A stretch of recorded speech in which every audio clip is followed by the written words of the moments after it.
जय श्री कृष्णा। श्रीमद् भागवत गीता के अनुसार भगवान श्री कृष्ण कहते हैं, मनुष्य को अपने किस्मत पर विश्वास रखना चाहिए। एक बार जो प्रारब्ध में लिख जाता है उसे स्वयं ब्रह्मा भी नहीं मिटा सकते हैं। तो किस्मत पर भरोसा करना चाहिए या नहीं? भगवान कहते हैं गीता में,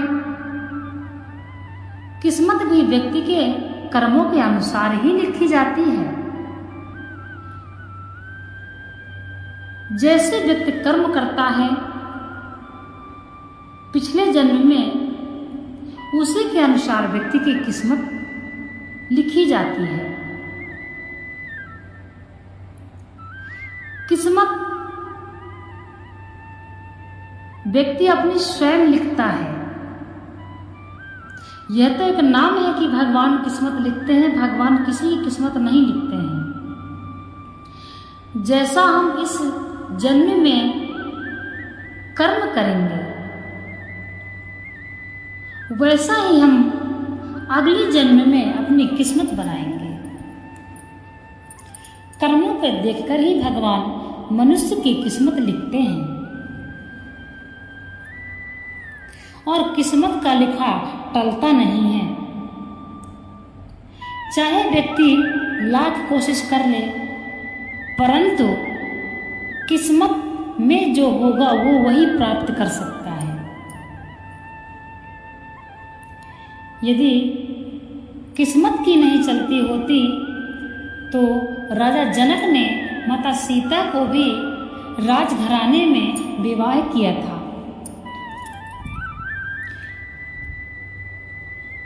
तो माता सीता को इतना वन वन क्यों भटकना पड़ा? किस्मत।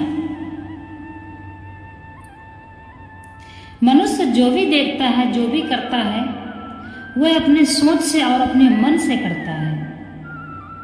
परंतु आपने सुना होगा, कभी हम कुछ प्लानिंग करते हैं परंतु कुछ और ही होता है। यानी प्लानिंग करते हैं हम कुछ नया कार्य करने का या कुछ अलग प्लानिंग करते हैं, परंतु कुछ और हो जाता है। फिर हम बाद में कहते हैं हम तो ये सोच रहे थे और ये हो गया, पता नहीं कैसे। तो ये यही कारण है। यदि किस्मत का लिखा हुआ मनुष्य मिटा सकता है तो अपने कर्मों के अनुसार ही। ऐसा नहीं है कि किस्मत मिटती नहीं है। किस्मत यदि किसी की खराब है तो खराब ही रहेगी।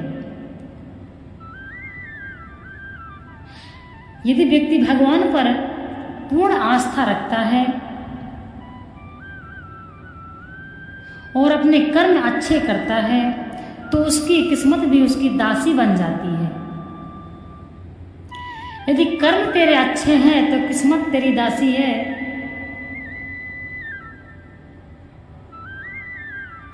इसलिए कहते हैं कर्म अच्छे रखिए। अगर यह जन्म में कष्ट मिल रहा है तो यह समझ में आ जाना चाहिए कि हमको अपना अगला जन्म इस तरह का नहीं बनाना है। स्वयं से आप अपने भाग्य के निर्माता हैं, अपनी किस्मत के लेखक आप स्वयं हैं, भगवान नहीं। यदि कोई दिक्कत होती है, कोई परेशानी होती है तो भगवान को बिना मतलब में कलंक, लोग बोलते हैं भगवान ने ऐसा किया, तो भगवान को तो सिर्फ कलंक सहना पड़ता है। इसलिए अपने कर्मों का ध्यान रखें। यदि आप कर्म अच्छे रखते हैं तो आपकी किस्मत भी अच्छी ही है।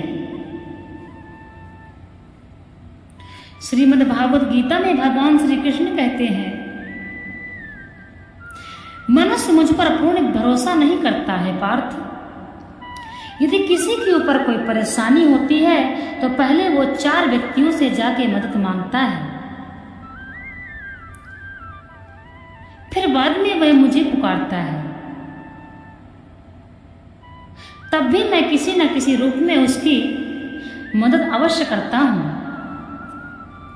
परंतु कुछ मेरे भक्त ऐसे हैं जो केवल मुझे ही पुकारते हैं, मुझ पर ही भरोसा रखते हैं। प्रमाण के साथ द्रौपदी ने तन मन से भगवान श्री कृष्ण को याद किया। भगवान श्री कृष्ण ने विलंब नहीं किया और आकर द्रौपदी की लाज रखी।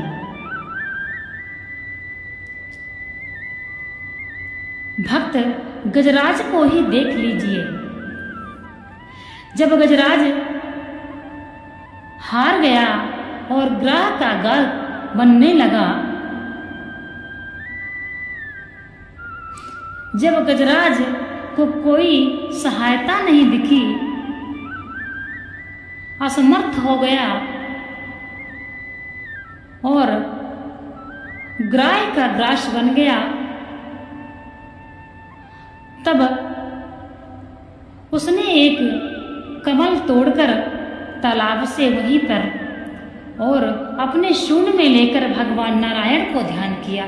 हे नारायण, अब आइए, मेरी लाज आपके ही हाथों में है। प्रभु मेरी रक्षा कीजिए, इस ग्राह से मुझे बचा लीजिए। भगवान नारायण को देर नहीं लगी और आकर गजराज की रक्षा करी। इसलिए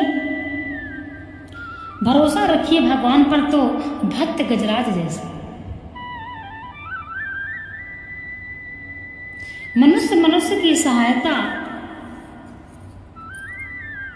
करे या ना करे, परंतु भगवान से यदि आप आशा रखते हैं, यदि भगवान से आप पूर्ण विश्वास रखते हैं, तो यकीन मानिए किसी न किसी रूप में भगवान आपकी सहायता अवश्य करेंगे।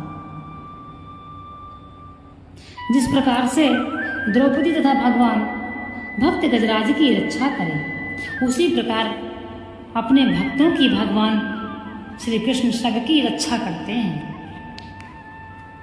मनुष्य बुरे कर्म करता है तो अगल बगल देखता है, आगे पीछे देखता है, मुझे कोई देख तो नहीं रहा। परंतु सच तो यह है कि ऊपर वाला देख रहा है। वह व्यक्ति कभी ऊपर नजर करके नहीं देखता है, देख तो ऊपर वाला रहा है। ऊपर वाले से कोई नहीं डरता, क्योंकि वह देखता नहीं है मनुष्य की आंखों से। मनुष्य को लगता है मुझे कोई नहीं देख रहा, और वह बुरे कर्म करता रहता है, पूरी जिंदगी बुरे कर्म करता रहता है, परंतु बाद में पछताता अवश्य है। इसीलिए बुरे कर्मों को करने से पहले, किसी के साथ कुछ भी गलत करने से पहले एक बार अपने आत्मा में हाथ रखकर सोचिए कि यदि मैं ऐसा कर रहा हूं तो मेरे भगवान मेरे लिए क्या सोचेंगे, मुझे क्या दंड देंगे। अपनी जो भी कार्य करिए अपनी आत्मा से पूछकर करिए। भगवान पर भरोसा रखने वाला व्यक्ति कभी गलत नहीं करता है। इसलिए भगवान श्री कृष्ण कहते हैं, हे पार्थ, मुझमें मन वाला हो, मुझमें पूर्ण भक्ति रखने वाला हो, मुझमें पूर्ण श्रद्धा रखने वाला हो, ईश्वर ही परिपूर्ण है, ऐसी भावना रखने वाला व्यक्ति कभी किसी भी क्षेत्र में हारता नहीं है, अर्थात हर क्षेत्र में उसकी विजय होती है। जय श्री कृष्ण।